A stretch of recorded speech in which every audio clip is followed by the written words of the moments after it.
যেদিন ইসরাফিল আলাইহিস সালাম সিংহায় ফু দিবে, সেটা মিথ্যা না, এটা সত্য বাস্তব ঘটনা বাবাজি, এটা সত্য বাস্তব ঘটনা। যেদিন ইসরাফিল আলাইহিস সালাম সিংহায় ফু দিবে, এই মাটির মুড়ামুড়ি শুরু হয়ে যাবে রে। এই মাটির কি হবে? মা যখন সন্তান প্রসব করে, এটা আমার শেষ কথা, প্রায় 2 ঘন্টার কাছাকাছি মনে হয় বয়ান বাবাজি। অদস্ত বুজুর্গরা, এই মাটির মুড়ামুড়ি শুরু হয়ে যাবে রে। আল্লাহ বলেন ওয়া আখরাজাতিল আরদু আসকালাহা। মা যখন মুড়ামুড়ি করতে করতে সন্তান প্রসব করে, এই মাটি মুড়ামুড়ি করতে করতে করতে করতে এই মাটির ভিতরে যত সম্পদ ছিল সব পেটে পেটে বের হয়ে যাবে। মানুষ এই মাটির নিচে ঘুমায়েছিল কোটি কোটি বছর। ইসরাফিল বাঁশি বাজানো দ্বিতীয় ফুদা মারত, মাটি পেটে পেটে নিজ নিজ কবর থেকে হাসরের মাঠে দাঁড়িয়ে যাব। নিজ নিজ কবর থেকে হাসরের মাঠে দাঁড়িয়ে যাব। আল্লাহ বলেন দলে দলে কাতারে কাতারে দাঁড়াবে মানুষ, কবর থেকে দলে দলে কাতারে কাতারে দাঁড়াবে।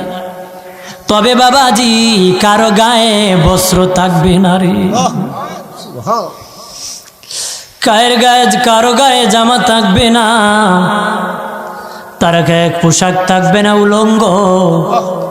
নবীগণ উলঙ্গ দাঁড়াবে, সাহাবীরা উলঙ্গ দাঁড়াবে, বাবাজি ওলি আল্লাহরা উলঙ্গ দাঁড়াবে, নারী পুরুষ সকলে উলঙ্গ হয়ে দাঁড়াবে।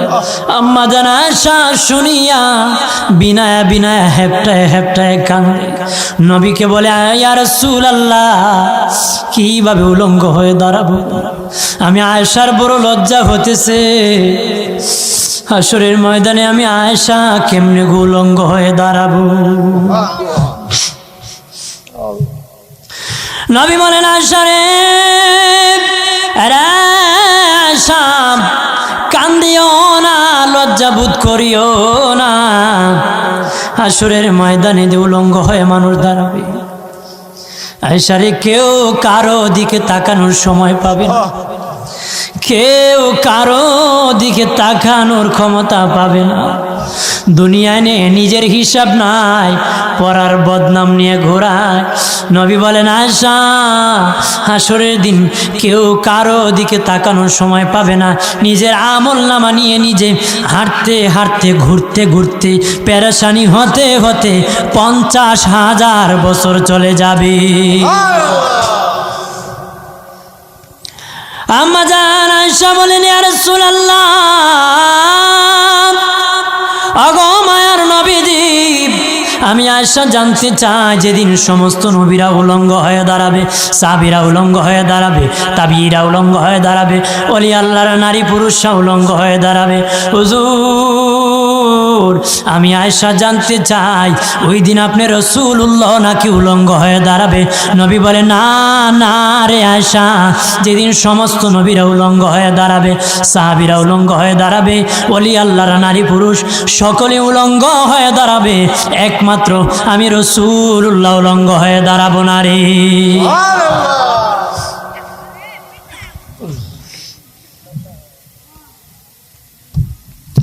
আমার দিনের নবী বলেন আয়েশা রে একমাত্র আমি উলঙ্গ হয়ে দাঁড়াবো না।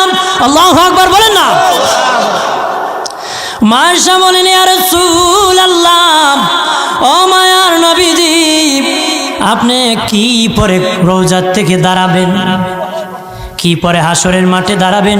নবী বলেন আয়েশা আমি হায়াতুন নবী, আমি জিন্দা নবী, আমি হায়াতুন নবী, আমার কাফনের কাপড় কানা হায়াতের কাপড়।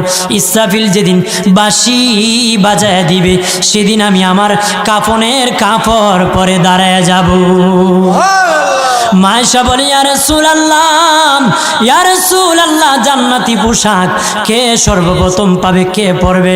নবী বলেন আয়েশা রে, জান্নাতি পোশাক সর্বপ্রথম আমি রাসূলুল্লাহ পাবো, কিন্তু আমি নবী সর্বপ্রথম পরব না। সর্বপ্রথম ইব্রাহিম খলিলুল্লাহকে জান্নাতি পোশাক পরানো হবে। কেন জানুনি?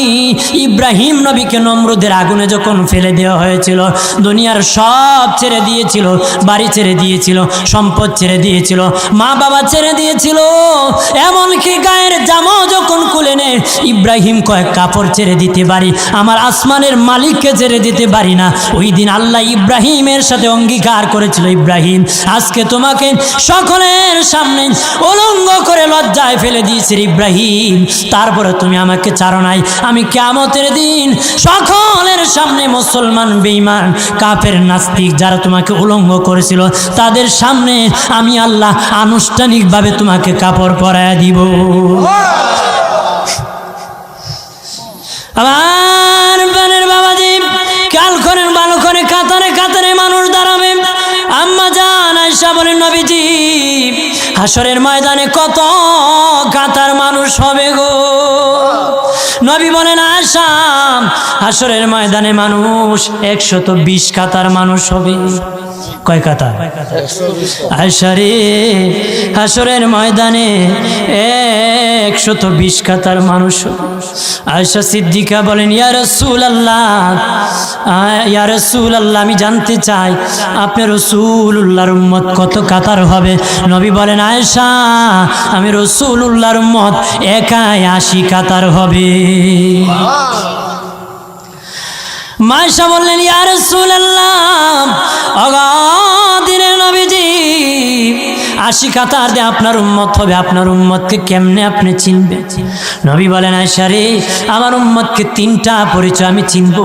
1 নম্বর পরিচয়, আমার উম্মতের কপাল থেকে নূর চমকাবে, নূর চমকাবে। নবী বলে বাবা সাহাবীরাম, অসংখ্য ঘোড়ার মধ্যে যদি কিছু চান কপাল্লা ঘোড়া হয়, এইগুলা চিনতে বড় সহজ হয়। চান কপাল্লা ঘোড়া চিনতে বড় সহজ হয়। হাসরের ময়দানে আমার এক প্রকার উম্মত চান কপাল্লা হবে, কপাল থেকে নূর চমকাবে, নূর চমকাবে। তখন আমি বুঝতে পারবো নূর চমকেওয়ালা তারা সবাই আমি রাসূলুল্লাহর উম্মত। নূর চমকাবে, কপাল থেকে নূরের বাতি জ্বলতে থাকবে, জ্বলতে জ্বলতে আলো দিয়া ফুলসিরাত পার হয়ে জান্নাতে যাবে।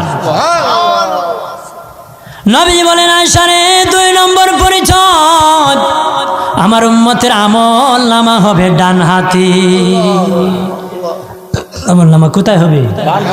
ডান হাতে। হাসরের ময়দানে দল হবে 3টা। দল কয়টা? 3টা। দুনিয়ার কত দল আছে? কোন দলে ভর্তি হয়েছেন? এটা কোন দুনিয়ার কোন দল না। আখিরাতে দলের কথা বলতে আল্লাহ বলেন আসহাবুল ইয়ামিন মা আসহাবুল ইয়ামিন ওয়া আসহাবুশ শিমালি মা আসহাবুশ শিমাল والسابقون السابقون أولئك المقربون الله বলেন আসহাবুল ইয়ামিন মা আসহাবুল ইয়ামিন আসহাবুল মাইমানাতি মা আসহাবুল মাইমানা। আল্লাহ বলেন একদল আরশের ডান পাশে হবে। সুবহানাল্লাহ। তারা কানা জানোনি? তাদের পরিচয় কি? তাদের আমল নামা ডান হাতে, আর তার ডান দিকে আরশের ডান দিকে জান্নাত। তারা দেরি নাই, আমার আল্লাহর জান্নাতে চলে যাবে। ওয়া আসহাবুশ শিমালি মা আসহাবুশ শিমাল। বাবাজি আরেক দল হবে আরশের বাম পাশে। তারা কারা জানুনি? তাদের আমল নামা হবে বাম হাতে। বাম দিকে জাহান্নাম, তারা চলে যাবে জাহান্নামে। والسابقون السابقون أولئك المقربون আর একদল ডানেও না বামেও না, তারা হবে স্বতন্ত্র। তারা ডান দিকেও না আরশের বাম দিকেও না, তারা স্বতন্ত্র। তারা কারা জানেননি? তারা মিনান নবীন, তারা হবে নবীগণ, ওয়া সিদ্দিকিন সত্যবাদী সাহাবায়ে কেরাম, ওয়া শুহাদা শহীদগণ, ওয়া সালিহিন আউলিয়ায়ে কেরাম উলামায়ে কেরাম। তাদের কোনো হিসাব হবে না, তারা বিনা হিসাবে আল্লাহর জান্নাতে যাবে। আরেক দল ডানেও হবে না বামেও হবে না, মধ্যখানে স্বতন্ত্র হবে না। তারা কারা জানেননি? তাদের নেকি বদি সমান সমান হবে, মিজানের পাল্লায় নেকি বদি সমান হবে। তাদেরকে আমার আল্লাহ কি করবে জানুনি? আল্লাহ এত দয়ালু, তাদেরকে জান্নাতও দিবে না, জাহান্নামও দিবে না। যাদের নেকি বদি সমান হবে, জান্নাত আর জাহান্নামের মধ্যখানে একটা পাহাড় আছে, আরাব পাহাড়। কোরআনে একটা সূরা আছে সূরাতুল আরাব। বাবাজি তাদেরকে বলা হবে আরাববাসী। বাবাজি ওই পাহাড়ের উপর তাদেরকে দাঁড় করানো হবে। এক নজরে তারা জান্নাত দেখবে, আরেক নজরে তারা জাহান্নাম দেখবে। জান্নাত দেখিয়া আফসোস করবে, আশা করবে, জাহান্নাম দেখিয়া কান্নাকাটি করবে, কষ্ট ভোগ করবে। অন্তরের কষ্ট দিয়া আমার আল্লাহ মাফ করে তাদেরকে জান্নাত দিয়ে দিবে। নবী বলেন আয়েশারে, 2 নম্বর পরিচয়, আমার উম্মতের আমল নামা ডান হাতে হবে। যাদের আমল নামা ডান হাতে হবে রে আয়েশা, 3 নম্বর পরিচয় তারা আমার উম্মত। 3 নম্বর পরিচয়, আমার উম্মতের মধ্যে অনেক শিশু বাচ্চারা ইন্তিকাল হয়েছে, ছোট্ট ছোট্ট বাচ্চারা ইন্তিকাল হয়েছে, তারা মরে গিয়েছে। হাসরের যেদিন কায়েম হবে, সেদিনই জান্নাতি শিশু বাচ্চারা আমার উম্মতের সামনে দৌড়াদৌড়ি করবে, খেলাধুলা করবে। যাদের সামনে শিশু বাচ্চা দৌড়াদৌড়ি করবে, তারা রাসূলুল্লাহ, আমি রাসূলুল্লাহর উম্মত তারা। এটা হলো আমি রাসূলুল্লাহর উম্মত চিনার 3 নম্বর পরিচয়। উম্মত চিনার 3 নম্বর পরিচয়। হাসরের ময়দান ভয়াবহ অবস্থা, কেউ কারো দিকে তাকাবে না, কেউ কারো দিকে সহযোগিতা করবে না, কেউ কারো কথা শুনবে নাকি? কেউ শুনবে না। এই জন্য হাসরের ভয়াবহ মোকাবেলা করবেন। রাজি আছেন? যদি কোন রাজি আছে, আমরা মোকাবেলা করতে হবে কি দুনিয়ার থেকে। শেষ বিচারের ভয় অন্তরে থাকতে হবে। কথা বলেন না? শেষ বিচারের ভয় অন্তরে কি থাকতে হবে। শেষ বিচারের ভয় যদি অন্তরে না থাকে, কোনোদিন ভালো মানুষ আপনি হতে পারবেন না। একজন যুবক ভাই মইনুল ভাই আমাকে খুশি হয়ে 500 টাকা দিয়েছে। আপনারা বেজান না খুশি? আমিন। ধরে কম আমারে দিছে নাকি? আলহামদুলিল্লাহ। হাজিরিন, এই হাসরের ময়দানে হিসাব হবে না? হিসাব হবে না? আমার প্রাণের বাবাজি, কেমন হিসাব হবে? মারাত্মক হিসাব। কেউ যদি কারো 1 পয়সা পাওনা থাকে, 1 পয়সা যদি দুনিয়ায় পাওনা আদায় করে না যাও, কিয়ামতের দিন মিজানের পাল্লার কাছে 700 রাকাত নামাজ তোমার কেটে নেওয়া হবে। কয়শো রাকাত? 700 রাকাত নামাজ কেটে নিব 3 পয়সার বিনিময়। কয় পয়সা? 3 পয়সার বিনিময়। কত টাকা খাইছে? কত বাদামালার বাদাম খাইছেন? দেখি দেখি টেস্ট কিনা, ড্যাম কিনা, বাজা কিনা, এ খায় কয় ভেরি টেস্টি। খায় ফিরছে আর কি খাবো? আঙ্গুরের দোকানে মিষ্টি না চুকা, এদের টেস্ট করতে করতে বেটা 4 দোকান থেকে 250 গ্রাম খেয়ে ফেলছে। আমার বাবার দোকান মিয়া আসরের মধ্যে আঙ্গুরওয়ালা আর বাদামওয়ালা বুটওয়ালার পিছনে ধরতে ধরতে কোমরে জোড়া ছুটাই দিবে, জীবন শেষ করে দিবে। বাবার কোটি টাকা ইনকাম করেছো, খরচ করেছো, সামান্য একটা বাদাম খেয়ে হাসরের দিন বাদামওয়ালার পিছু ধরতে। চিন্তা কি করেছো? টাকা দিয়ে কিনেছে 30 টাকার বাদাম, এর আগে 2টা ওজনেও আনে নাই, দামও দেয় না। হাসরের ময়দানে 2 বাদামের জন্য বাদামওয়ালার পিছু ধরতে হবে। সে বেটার তো এই সময় খুব ধর, কারণ এই দিন তো আর পথ নাই, কারা দিকে ধরবে ও।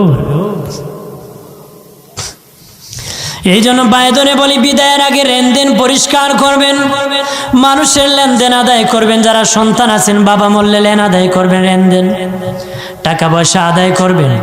এগুলা সম্পদ আদায় করে যেন আল্লাহ আমাদেরকে জান্নাতি বানায় কবুল করে। জোরে বলেন আমিন, আর জোরে বলেন আমিন।